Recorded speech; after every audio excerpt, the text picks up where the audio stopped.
Hello, everyone, and welcome to Davenant Discussions. My name is Ben Miller. I'm here today with Dr. Brad Littlejohn, the president of the Davenant Trust, and Brad Belschner. And I would like to talk to you, gentlemen, about how this book happened. This is a modern translation of selections from Richard Hooker's Laws of Ecclesiastical Polity. And I guess the first question I'm interested in is why you felt it was necessary to modernize what it was originally in a work written in English. Have you ever read the original? I have tried. That's why. Yeah. This is not English. This is something... I beg to differ. I happen to think it is the most perfect instantiation of English, and our language has been steadily downhill since. But, I mean, in fact, C.S. Lewis himself calls it the most, for its purpose, the most perfect style in English. But it is true that I mean, I was when I came back after doing my PhD and started trying to get people to read Hooker, and very educated people, very smart people, people who read a lot of theology, read a lot of old stuff, and I would read a sentence and I would be like, yeah, so isn't this great? And they'd be like, what? Translation, please. What does that mean? So it became clear that some kind of translation was necessary. I mean, it's archaic, like the King James is, but it's more than that. Is that Hooker's sentence structure was, even by his own time, acknowledged to be profoundly difficult, which he wanted to convey the complexity of the issues he was dealing with by not oversimplifying the thought and not oversimplifying the sentence. So you have very long, very complex sentences, which once you get used to them have a real kind of beauty, sort of architectural beauty, like a very complex geometric shape. But if we wanted Hooker to be read today, it was clear something had to be done. Yeah, Bradford had some blog posts he made, was it, 2 years ago? Probably. Trying to basically modernize a couple of salient passages on his blog for a wider audience. And we were in the middle of Which I called the Everyman's Hooker project. Right, yeah. Page count, yay. We were in a Richard Hooker study group, and I thought, man, this needs to happen for the whole book. We need to modernize this whole thing.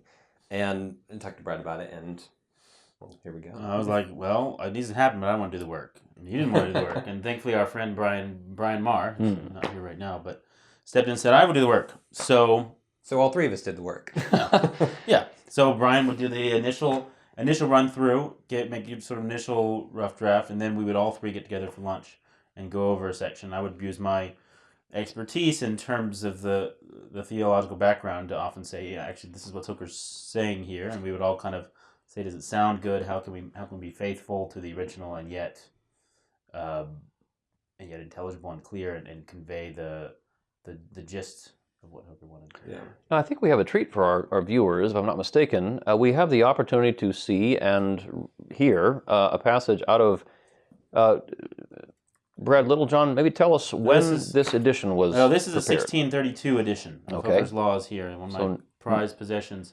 The original is written, of course, in the 1590s. So, yeah, here's a sample passage. I mean, there are, in fact, more difficult ones we could choose, but this is from the preface. I should say, this volume here, so we're planning to do the entire thing in abridged, but this is just the preface to Hooker's Laws, which is a lengthy preface and a very interesting preface in which he's analyzing radicalism, when reform becomes revolution. That's not his own title, that was our title. His title, I suppose I should give you, is A Preface to Them That Seek, as They Term It, the Reformation of Laws and Orders Ecclesiastical in the Church of England. But yeah, so here's a passage from that preface in the original and then in our modernization. Brad Belschner. Again, it may justly be feared whether our English nobility, when the matter came in trial, would contentedly suffer themselves to be always at the call, and to stand to the sentence of a number of mean persons, assisted with the presence of their poor teacher, a man as sometimes it happeneth, though better able to speak, yet little or no whit apter to judge than the rest, from whom be their dealings never so absurd, unless it be by way of complaint to a synod, no appeal may be made unto any one of higher power, inasmuch as the order of your discipline admitteth no standing inequality of courts, no spiritual judge to have any ordinary superior on earth, but I'm already lost. But as many supremacies as there are parishes and several congregations. That is one of Hooker's shorter sentences. One of his shorter sentences, yeah. Next, we have good reason to think that when the matter comes to trial, our English nobility will not put up with being at the beck and call of a few lowly persons, guided by a single man, who, though occasionally a good orator, is no better a judge than the next man.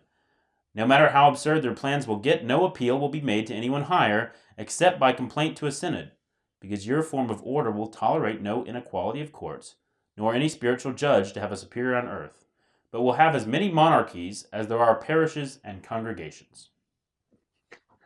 A substantial difference for those of us who are listening with modern ears. What do you hope that this book, this modernization, I should say, and the translation projects to follow how these will actually be of benefit to modern Christians who pick up this work and are quite a bit removed from the original issues, but what's the application for them?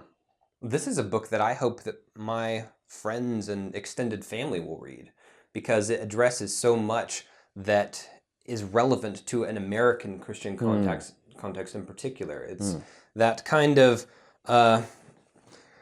inability to, or unwillingness to think carefully, to think about tradition in careful ways, not the dogmatic ways of, yes, tradition, you got to go with it always, or no tradition, none of that. So, tradition is what it is, and we need to respect it, but it's not valuable. Yeah. And we need to likewise understand that the Bible doesn't tell us every single thing about how to live our lives, and it didn't tell the Puritans in England every single way about how to run a church. It's relevant just as much today as it was then. Yeah. Anything you want to add, Dr. Littlejohn? Yeah, I would just say, I mean, it's often said that Hooker never met the status quo he didn't like. And that criticism is a little bit true sometimes. But, my retort is, you say what you will of the status quo, at least it has status. and that's Hooker's point, really, is whatever is wrong with the current order, it is at least often better than a completely untried, hypothetically, theoretically better order that's going to replace it. Sometimes you're better with sticking with the problems that you know rather than trying to overhaul and put in the perfect system.